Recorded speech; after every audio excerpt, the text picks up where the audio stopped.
They are called indefinite time for shutdown. So, government. See, the brew problem is not a new problem. No government, previous government did not have courage to do anything. They did not take any stand.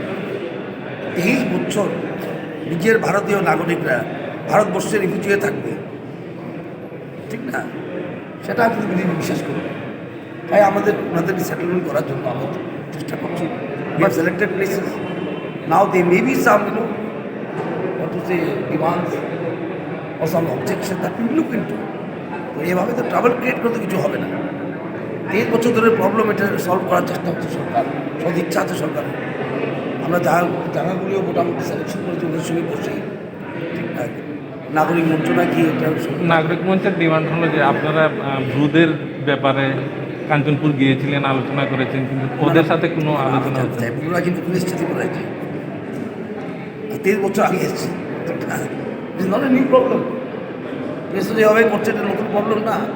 আজকে settlement দেওয়ার প্রশ্ন হচ্ছে। আগে কি ছিল ওরা refugee ক্যাম্পে থাকতো।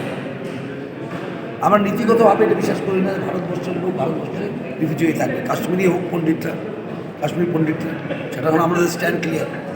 আমাদের এরকম পার্টি যে আমরা সবসময় স্ট্যান্ড ক্লিয়ার, এখানে একরকম স্ট্যান্ড আর এখানে একরকম স্ট্যান্ড, পাঞ্জাবে এক স্ট্যান্ড, ঠিক না?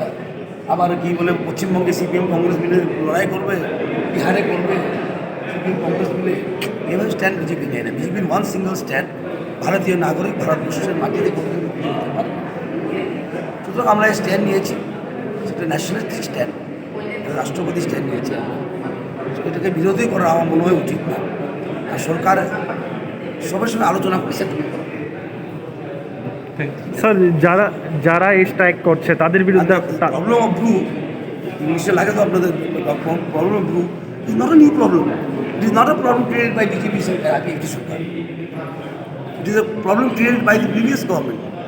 23 বছর একটা রোগটাকে keep a disease hanging, keep a problem hanging, it becomes a very big problem.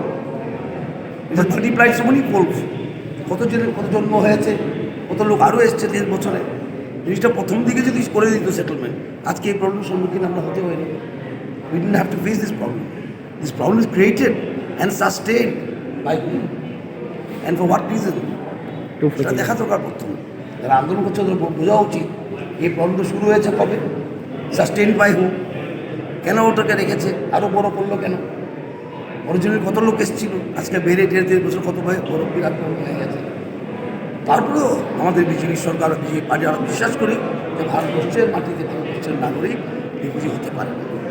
তো যে কাঞ্চনপুর নাগরিক সুরক্ষা মঞ্চ আন্দোলন করছে, ওদের সাথে কি আপনাদের আলোচনার কোনো চিন্তা ভাবনা? আলোচনা করছে নিশ্চয়ই, কেন করবো না? ভারতীয় জনতা পার্টি বা আমাদের সরকার আলোচনার মাধ্যমে সব কিছু করতে চায়। আমরা কনফ্লিক্টে বিশ্বাস করি না, আমরা বিশ্বাস করি কমিউনিকেশন।